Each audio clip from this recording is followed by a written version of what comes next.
Hey, welcome back to Danford Golf. Today we are going to continue part 2 of our 3-part series on basically Jim Hardy's book, The Release. All right, that's what we're basing everything off today.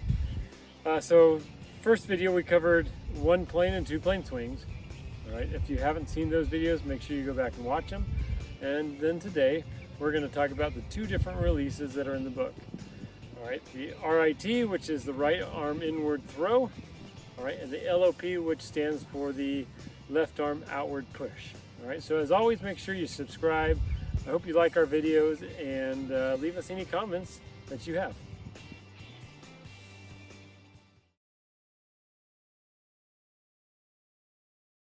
The first release that we're going to cover is we're going to go over the RIT. All right, so the right arm inward throw. Okay, so we'll cover a little bit of what needs to happen, what it looks like, and then also post some pictures of some pros that use this release. All right, the one thing that you need to understand is each release works best with a certain type of swing plane. All right, I'm not going to tell you exactly what those are, so we're going to save those for video 3 where we'll go over the swing planes and which release works best with it. But in the comments down below, just kind of, I want to see your ideas, your comments, to see if you can kind of guess, or if it should kind of actually make sense after you watch this video, which release works best with which swing plane. So make sure you leave us those comments down below. I'm interested to hear your thoughts and see if this is really kind of gelling and you're understanding what's going on. So the RIT. All right, so first off, RIT, right inward throw. The first thing you need to understand is the right part. All right, it's going to be more of a right hand release. Automatically it's more right hand release. Okay, so when you get to the top of your backswing, what's going to happen is the left arm is going to be the right RIT, right inward. So the eye is more of the inward. It's going to stay close to your body. All right, and then when you get back down to about club level with the ground is going to be the throw part of it. All right, so that's where they get the right arm inward throw. Now this is what needs to happen with this. Okay, if you're somebody who really likes to or works really hard on maintaining their posture, this is definitely going to be the release pattern that you want, right? Because if I keep my hands closer to my body, it causes my body to want to stay back. All right, if I move my hands away from my body, it's going to pull me forward. All right, so automatically, if you really like to maintain your posture, that's something that you want to see in your swing, this would be the right concept for you. The next thing, I don't know if you've heard about this before, but Jack Nicklaus used to always talk about as soon as he got to the top of his backswing, he tried to hit it as hard as he could with his right side. All right. Whenever you hear ideas like that, you have to understand that it's what they consider their feelings or their thoughts usually is a little bit different than what we actually hear. All right, so just take that with a grain of salt when you hear any kind of comments from professionals, because they might feel something, but it might look completely different than what we're actually looking for. Okay, so to the top, left arm kind of drops down. All right, your right arm is going to feel like it kind of stays to your side, or maybe a little bit behind you. All right, and then when it gets level to the ground, you're going to feel like you release. Face on, it's going to feel like you kind of release that club through. The one thing you're not going to see a whole lot with this is face rotation, right? So these shots are going to tend to go a lot straighter. They're not going to curve as much. So if you like to move the ball a whole lot, this isn't going to be the release for you. The other thing usually with this shot type is ball flight. It tends to be a little bit lower. All right, I wouldn't necessarily totally agree with that. All right, if you see Rory on tour, the man hits it super high, and this is his release pattern. All right, so but generally it's said that this causes the ball flight to be a little bit lower with this release, and it doesn't move as much, which we like that. I don't want to see the ball curve off the planet, right? From there, we need to talk about where the club kind of releases around you, because that is definitely different than the LOP. So when you feel that right arm, it's going to feel like it just kind of throws to the ground, right? This is a cast, this is a throw. It just feels like it throws to the ground, or you can even feel like on the way down, it feels like that end of the club or the butt is kind of going at your left leg rather than what you'll see in the next release. All right, so it's going to feel close to you, and then we talked about the hands kind of stay close to you, keeps your posture back, and then you're going to notice as you swing around, the club is going to exit more left. You'll see it exits more left around you. The more I move to the right, the more my body stays kind of closed, and the more I kind of flip my hands. All right, so this release is, you're going to think of it basically feeling like inward, still try to keep it shallow, don't let it come over the top, and then inward on the way around. All right, so to the top, and as it comes around, kind of exits around you, and you can see the club face hasn't flipped, right? That kind of goes with how the right hand releases.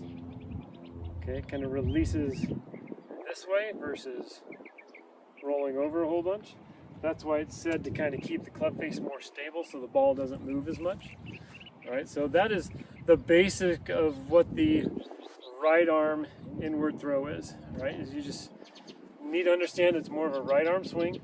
The left arm kind of stays closer to your body, and then it's more of a throw with your right hand at the right moment. And then just make sure it exits at the same point. Right? This comes a lot more fine detailed. So in the last video, I'll give you 1 or 2 drills that kind of help you with the release to kind of feel it. I can just tell you automatically, this is a little bit more of my swing and my release. And some of the drills that I read in the book, they feel pretty awkward. It's a little bit different than actually what I feel. So I'll give those to you in the next video just to help you kind of train these a little bit better. The next release is called the LOP, or the left arm outward push, just like it sounds like. So from the top of your backswing, all right, the RIT was more of a driving down, hands close move. All right, the LOP is more of a pushing the handle at the golf ball move. All right, which is great. It kind of shallows out the club. So if you're somebody who really struggles with standing it up, this might be a great way to get you to help you lay down that club a little bit.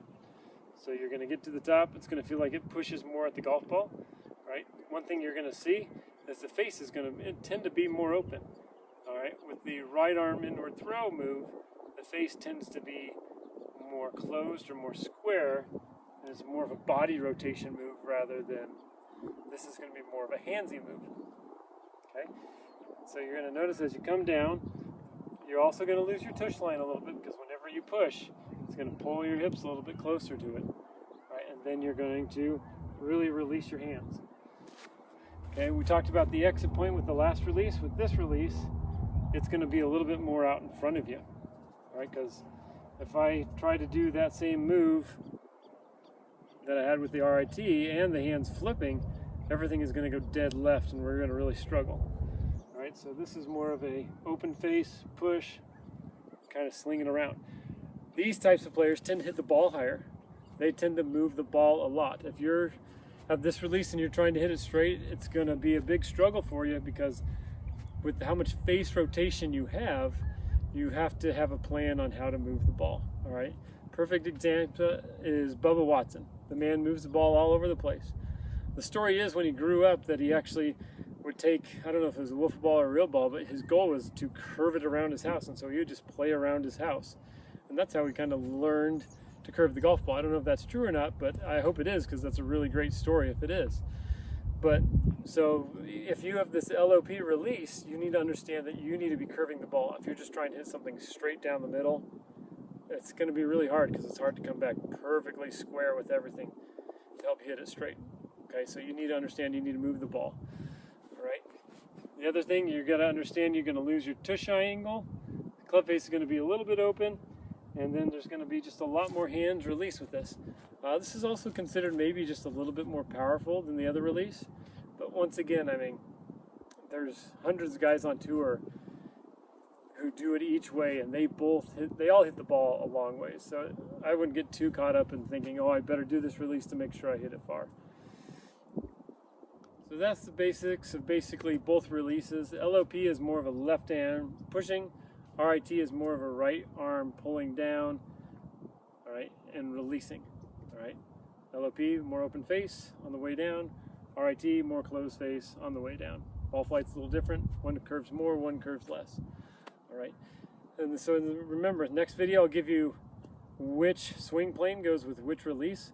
One swing plane, if you put one of those releases together, you'll never be successful. And I'll tell you about that in the next video. So make sure you stay tuned. Give us a like. I hope this video kind of helps you explain a little bit more. If you have any questions, you want me to clarify something, leave a comment down below and I'll get to those. Or if I have to, I'll make another video to kind of clarify it a little bit more. But I just try not to make my videos too long because I know I don't like to watch videos that are too long either.